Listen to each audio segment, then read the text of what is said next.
Kembali kita bergabung dalam mata kuliah Manajemen Perkantoran. Selamat bertemu kembali. Hari ini kita sudah memasuki pertemuan ke-14. Topik yang akan kita bahas pada mata kuliah Manajemen Perkantoran kali ini adalah membahas tentang kepemimpinan dan hubungan kerja. Kenapa ini menjadi pokok bahasan yang dianggap penting? Karena di dalam melakukan aktivitas tentunya harus ada koordinasi. Koordinasi itu dilakukan oleh siapa? Adalah oleh karyawan dan juga atasannya. Atasannya atau yang seringkali disebut pimpinan. Pimpinan itu siapa? Bermacam-macam level ya. Ada pimpinan dari top manager yaitu biasanya direktur, manajer dan sebagainya. Ada yang junior manajer seperti supervisor dan sebagainya. Nah, kita akan bahas tuntas karena penting sekali kepemimpinan dan hubungan kerja karena kaitannya dengan target atau pekerjaan yang kita lakukan sehari-hari. Hari ini, sasaran pembelajaran yang akan disampaikan adalah pertama membahas tentang apa itu kepemimpinan, nah bagaimana ciri-ciri seorang pemimpin yang baik, dan kita juga akan melihat tipe kepemimpinan yang bagus dalam sebuah perusahaan itu seperti apa. Terus nanti kita akan membahas tentang yang terpenting adalah hubungan atasan dan bawahan. Nah, terus yang penting dalam hubungan itu adalah komunikasi. Komunikasi yang baik itu akan mempermudah, akan membuat menciptakan suasana kerja yang bagus dan sehat, sehingga target atau pekerjaan bisa dijalankan dengan maksimal. Itu adalah sasaran pembelajarannya. Kita langsung membahas tentang definisi atau pengertian dari kepemimpinan. Kepemimpinan itu sering disebut dengan leadership. Leadership itu atau kepemimpinan dapat diartikan sebagai kemampuan seseorang, ya kemampuan seseorang dalam mempengaruhi orang lain, artinya mempengaruhi perilaku untuk agar orang lain itu melakukan sesuatu atas keinginan dan kehendak pimpinan. Kalau pemimpinnya bagus, pasti anak buahnya akan juga menjalankan berpengaruh, artinya menjalankan tugas karena terpengaruh dengan apa yang disampaikan seorang yang pimpinan. Kalau seorang pimpinan tidak berhasil, ya tentunya anak buahnya atau stafnya tidak mampu, tidak bisa mengerjakan apa yang dilakukan oleh yang diminta pimpinan tidak akan dilaksanakan dengan baik. Jadi dalam pekerjaan apapun kita harus ada yang mimpin. Contoh simpel saja dalam lingkungan kita ada RT. RT itu kan memimpin.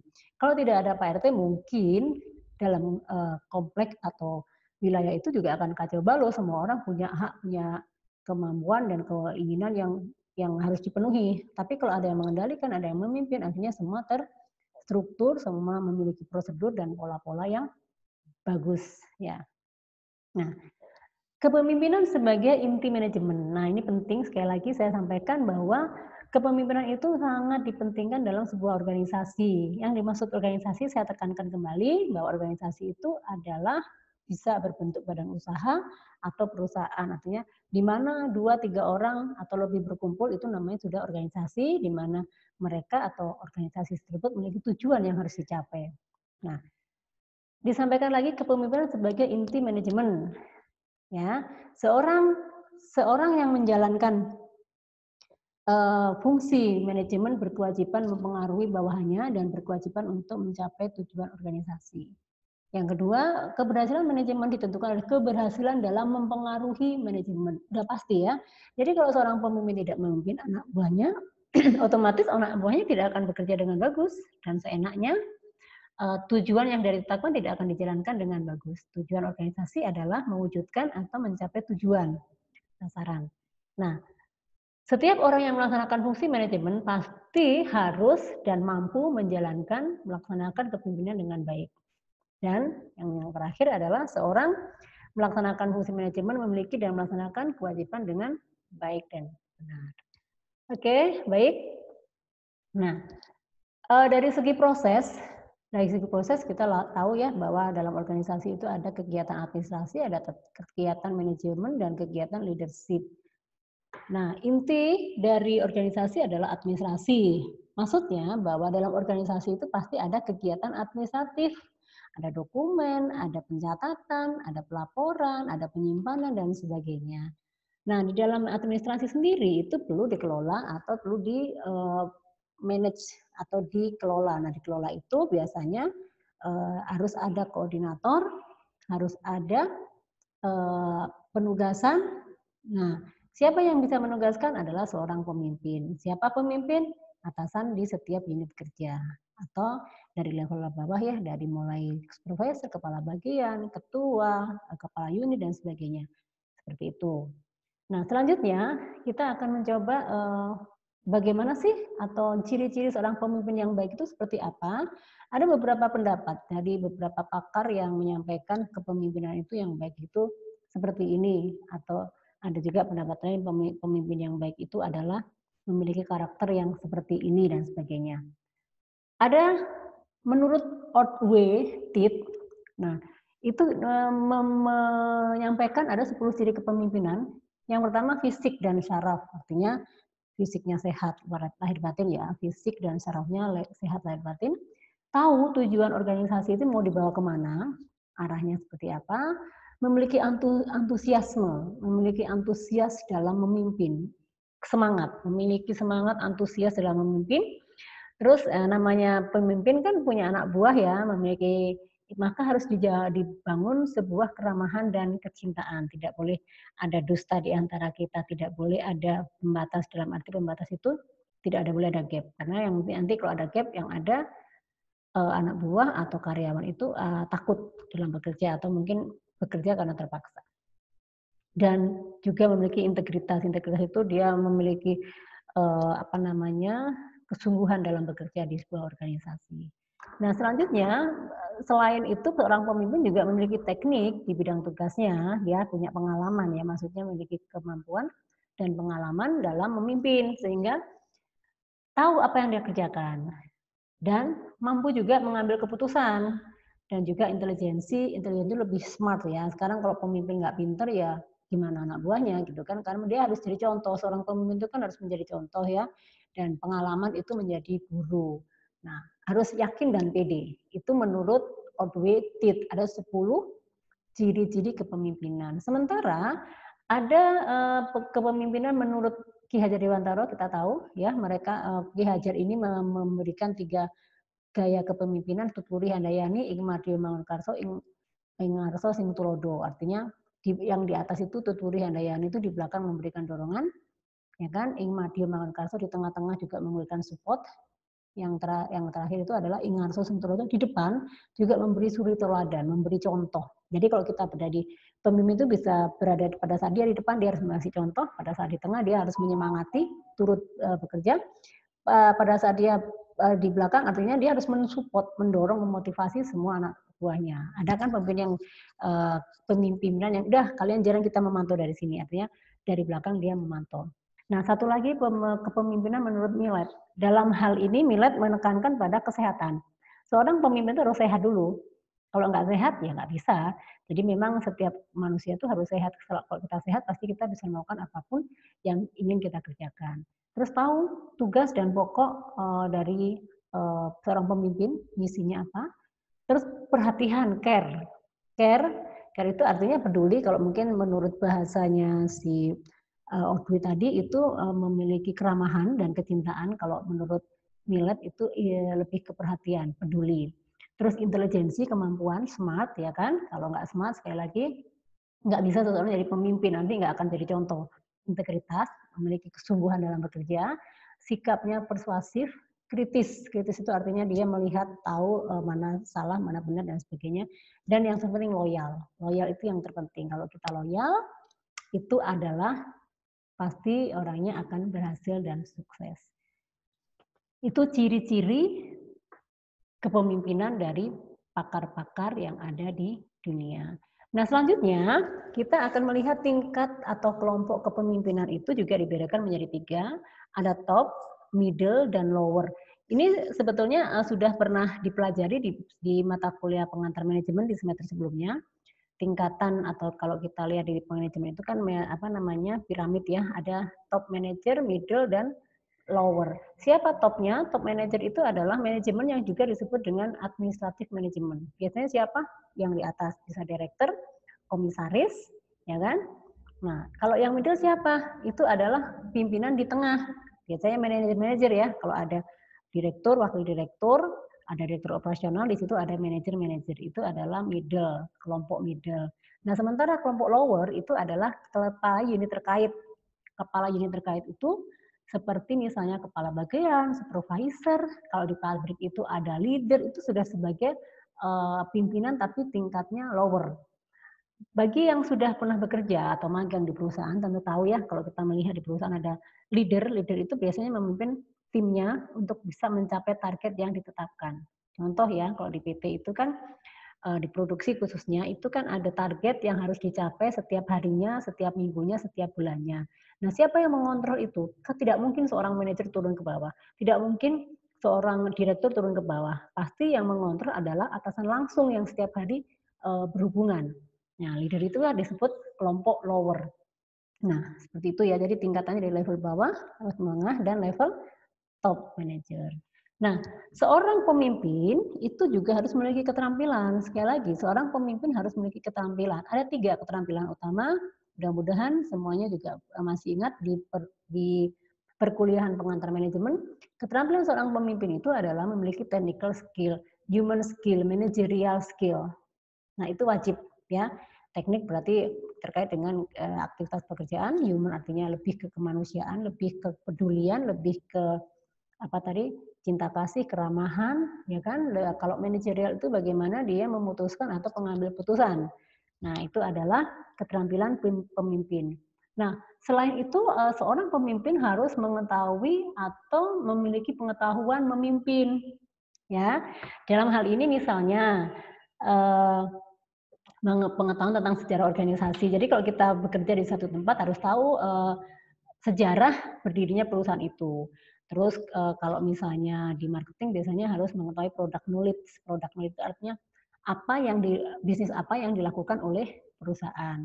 Terus juga tahu masalah-masalah yang sering dihadapi di organisasinya. Nah, itu adalah pengetahuan perlu. Memang tidak harus menyampaikan, tapi kita masalahnya seperti ini, tujuan organisasi mau dibawa kemana, terus kebijakan-kebijakan seperti apa, dan struktur organisasinya seperti apa. Nah, selain itu juga memiliki kekuatan-kekuatan dan kelemahan-kelemahan, pengetahuan tentang kekuatan perusahaan dan juga kelemahan organisasi, dan juga porsinya dalam organisasi. Itu adalah keterampilan yang harus dimiliki oleh seorang pemimpin. Itu sangat penting. Kalau enggak, begitu ditanya sama anak buah, blank. Nah, nanti bingung anak buahnya, kok nggak ngerti sih, kok nggak paham ya, gimana. Karena sebenarnya anak buah itu kan tahu semuanya dari pimpinan, dari atasannya. Nah, sangat penting ya kalau seorang pemimpin harus memiliki keterampilan dan juga pengetahuan. Itu adalah tentang kepemimpinan. Nah, selanjutnya, seorang pemimpin itu, karakter atau pembentukan pemimpin itu ada beberapa yang mendasari, ada 5 tingkatan, di mana seorang pemimpin itu memang sudah lahir atau sudah muncul nalurinya sejak lahir. Jadi dia memiliki sudah talent, sudah diberikan oleh Tuhan bahwa ini adalah calon pemimpin. Terus udah itu ada juga yang berdasarkan agama dan hati nurani, di mana kepercayaan agama berisi norma-norma itu harus ditaati dan sebagainya. Jadi seorang pemimpin itu harus memiliki lima pendekatan agar dia bisa memimpin dengan baik. Pertama ya memang dia memiliki naluri ya, naluri sekali lagi sejak lahir dia setiap orang punya sense of heart-nya itu udah dibawa dari lahir. Terus yang kedua, setiap pemimpin juga harus bisa menjalankan tugasnya sesuai dengan agama dan hati nurani. Nah, selain itu juga seorang pemimpin juga harus tahu tradisi dan adat budaya yang ada di perusahaan. Nah, karena kita itu berada di negara hukum, nah otomatis pemimpin juga memahami peraturan hukum. Kaidah-kaidah mana yang memang tidak melanggar kaidah-kaidah hukum. Dengan nalar orang memilih mana yang benar dan mana yang salah, mana yang baik dan mana yang itu artinya bahwa kita tahu membedakan. Seorang pemimpin yang baik itu tidak boleh mengkotak-kotakkan, tidak boleh berpihak, tetapi dia harus tahu membedakan mana yang baik dan mana yang benar. Itu adalah hal terpenting yang harus dimiliki seorang pemimpin. Nah, di dalam organisasi, pemimpin itu biasanya akan memberikan tugas melalui 2, ya, perintah dan instruksi. Ya kan? Atasan itu akan memberikan instruksi, perintah dan instruksi. Contoh yang tadi saya sampaikan, kalau misalnya di PT itu biasanya di organisasi atau di produksi itu biasanya kan leader-nya pasti memerintahkan ke anak buah, hari ini targetnya adalah 10.000 unit, hari ini yang masuk shift pagi siapa hari ini. Nah itu adalah perintah dan yang dilakukan oleh seorang pemimpin. Nah, bedanya perintah dengan instruksi apa? Kalau perintah itu biasanya langsung ya, tolong dong ini. Nah, kalian ini lebih banyak ke lisan karena itu sifatnya agak urgent, bisa juga mendadak juga, tapi dibutuhkan segera. Tetapi kalau instruksi, diinstruksikan kepada seluruh ini dan itu jangka panjang, biasanya berprogres. Misalnya menginstruksikan mengerjakan sesuatu yang tidak mungkin diselesaikan dalam waktu yang singkat, maka itu disebut instruksi. Nah, selain itu, prosedur, tetap, dan petunjuk. Nah, ini ada. Selain itu, kalau kita orang pemimpin itu juga harus memberikan prosedurnya, cara mengerjakannya melalui petunjuk-petunjuk. Nah, prosedur sendiri dibedakan menjadi prosedur tetap dan petunjuk. Jadi seorang pemimpin itu juga mampu menjelaskan bagaimana prosedur melakukan sesuatu itu dengan baik. Nah, itu diberikanlah prosedur tetapnya atau yang sering dikenal dengan SOP dan juga petunjuk menyatakan kehendak pemimpin yang tertulis atau lisan di mana suatu kebijakan ditetapkan atau satu kegiatan tertentu diperintahkan secara luas. Petunjuk biasanya dikeluarkan oleh pimpinan tingkat atas. Nah, seperti itu ya. Jadi memang seorang pemimpin melakukan sesuatu kepada anak buah itu tidak sembarangan, tetapi sudah sudah ditetapkan oleh organisasi yang ada. Nah, berikutnya, kalau pemimpin mau memerintah, kalau kita sebagai staf mau diberikan tugas atau diperintah oleh pemimpin itu pasti jelas memiliki ciri-cirinya. Itu ada beberapa. Yang jelas kalau kata pemimpin mau ngasih tugas, ngasih perintah kepada bawahan, ya pertama harus jelas. Jelas, jadi mudah dipahami karena pemimpin harus juga paham anak buahnya kemampuannya seperti apa, komunikasinya seperti apa. Nah, itu harus jelas. Yang pertama itu. Yang kedua, kalau ngasih instruksi atau memerintah orang, menyuruh orang, itu harus lengkap. Maunya apa? Misalnya gini, tolong belikan makan. Nah, belikan makan itu kan jelas tidak? Tidak jelas. Karena makan apa, di mana, harganya di paling nyaman kan itu harus jelas. Nah, itu harus lengkap detail ya. Terus yang kedua singkat. Singkat itu artinya tidak terlalu istilah sekarang itu tidak terlalu lebay, terlalu banyak paparan sehingga pusing yang mendengarkan, tapi singkat, jelas, padat ya. Yang dimaksud singkat, jelas, padat itu lengkap itu ya padat, jelas itu ya jelas, komunikasinya jelas, arahnya kemana. Nah, berikutnya ciri perintah yang baik adalah memang kalau bisa perintah itu memang menjamin kebebasan bawahan, jangan merasa tertekan, jangan terlalu kaku sehingga membatasi inisiatif bawahan dan pimpinan bawahan.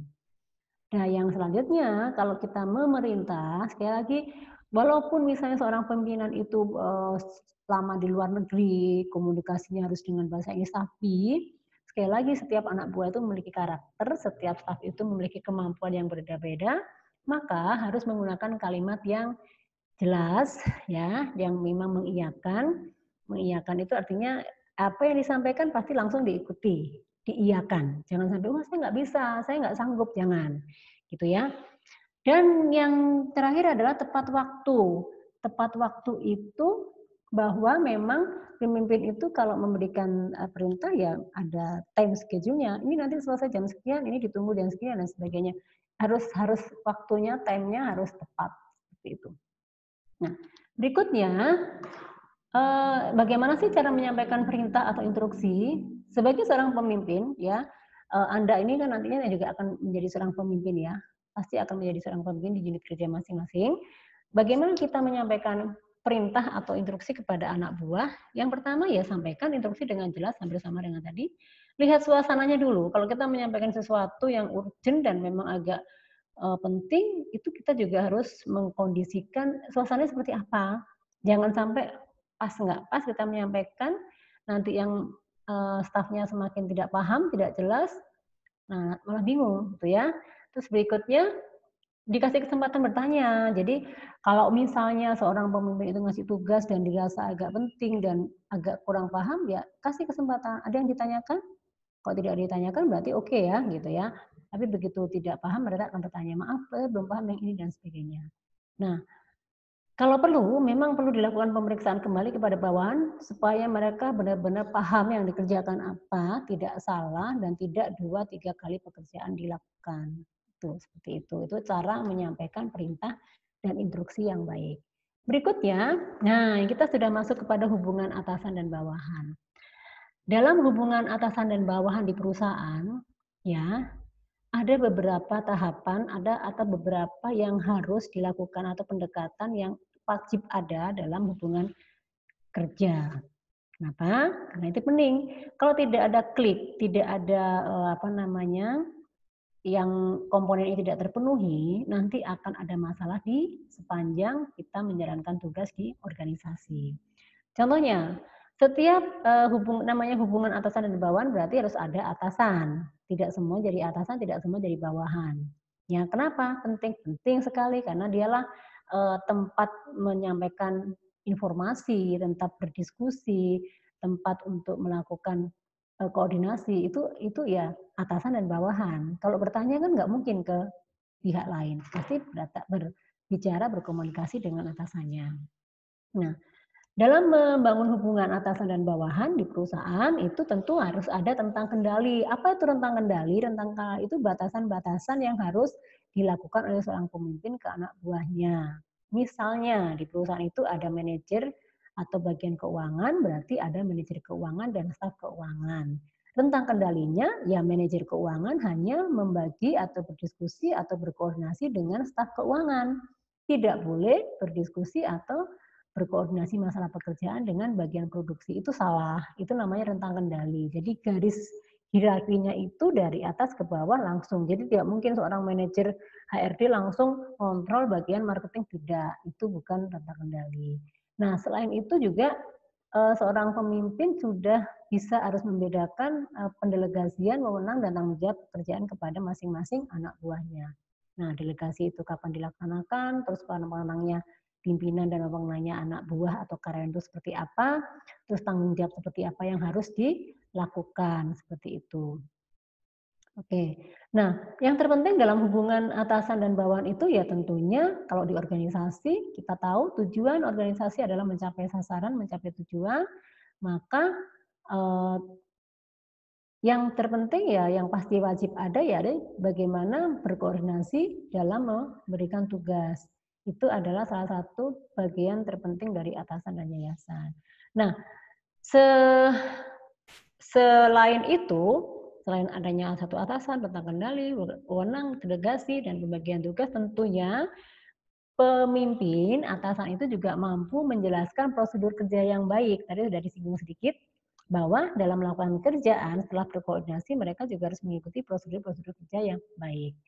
Nah, di dalam hubungan atasan dan bawahan yang sangat penting juga adalah komunikasi, ya, harus memahami. Sekali lagi, seorang pemimpin itu harus tahu kemampuan komunikasi anak buahnya, tahu kemampuan skill yang dimiliki anak buahnya, tahu perbedaan-perbedaan yang dimiliki oleh setiap karyawannya. Kenapa? Karena hal itu sangat menentukan pencapaian tugas atau tujuan. Ya, komunikasi sangat penting. Nah, makanya harus hati-hati dalam berkomunikasi, makanya harus selalu apa namanya, selalu ber berkoordinasi dan tahu masalahnya apa. Karena dengan komunikasi kita akan tahu saling memberikan masukan, saling memberikan ya apa namanya, tanggahan atau misalnya kalau misalnya tidak puas dia bisa menyampaikan dan kita bisa menunjukkan dengan cara berkomunikasi. Nah, dalam membangun hubungan atasan dan bawahan, yang terakhir adalah kualifikasi staf. Kualifikasi itu apa sih? Kualifikasi staf itu begini, seorang atasan kalau dia seorang manajer marketing, pasti dia pinginnya atau sebaiknya bawahannya juga memiliki kemampuan di bidang marketing, ya. Divisi produksi ya pastinya dia memiliki skill, keterampilan yang berhubungan dengan produksi. Divisi keuangan tentunya juga akan memiliki juga akan apa namanya, sesuai dengan kompetensi atau unit kerjanya ya skill-nya harus sesuai dengan itu. Kenapa? Karena itu sangat mempengaruhi hubungan kerja atasan dan bawahan, ya. Semuanya berpengaruh. Sekarang begini, kalau misalnya orang marketing tapi bawahannya adalah orang IT, kira-kira komunikasinya, nyambung tidak? terus kerjanya sesuai tidak? Nah, pasti akan menimbulkan masalah. Jadi kualifikasi juga akan memunculkan masalah kalau tidak sesuai dengan unit kerja sama atasannya. Jadi unit kerja marketing tapi pimpinannya adalah manajer keuangan. Itu akan menimbulkan masalah, ya kan? Sangat berbeda. Jadi 7 komponen ini itu adalah hal yang memang harus diperhatikan dalam membangun hubungan atasan dan bawahan. Kalau 7-7-nya ini terpenuhi, ya, 7-nya ini terpenuhi dan bisa dijalankan dengan baik, udah dipastikan hubungan kerja itu akan harmonis, tujuan dari perusahaan, tujuan dari unit kerja juga akan tercapai, dan setiap yang ada di unit kerja itu akan bekerja sesuai dengan tugas pokok atau sesuai dengan job desk yang mereka miliki. Tidak akan ada permasalahan. Itu adalah kenapa hubungan atasan dan bawahan itu perlu dibangun. Nah, itu tujuan akhirnya. Nah, ini kita jelaskan tadi, sudah saya jelaskan secara singkat. Nah, adanya satu atasan yang tadi, atasan akan melakukan koordinasi, memberikan perintah dan sebagainya. Nah, ya tadi sudah saya jelaskan. Nah, rentang kendali itu adalah batasan atau luas sempitnya bidang tugas yang harus dikerjakan, ya, pengetahuan dan juga sifat pekerjaan seperti apa. Nah, terus ada pendelegasian yang tadi sudah saya jelaskan, tanggung jawabnya seperti apa, wewenangnya itu seperti apa. Nah, itu adalah ini tadi pengertiannya. Nah, ya ini. Terus yang berikutnya adalah pembagian tugas, itu dibedakan menjadi tugas rantai kepemimpinan atau rantai komando. Jadi misalnya atasan dan bawahan langsung secara hierarki, berdasarkan rentang kendali dan juga berdasarkan struktur. Dalam organisasi, ya, seperti halnya tadi tingkatan atau level kepemimpinan itu ada 3. Dalam organisasi ternyata ada 3 kelompok bagaimana memimpin atau hubungan atasan dan bawahan itu dapat dilakukan. Ya, di pertama kelompok pimpinan, ada kelompok pembantu pimpinan dan kelompok pelaksana, seperti itu.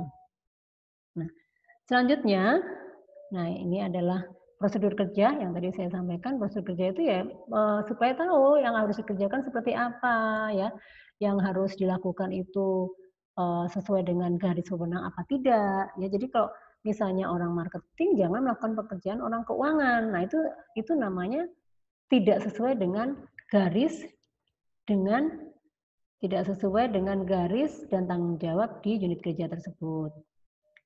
Baik.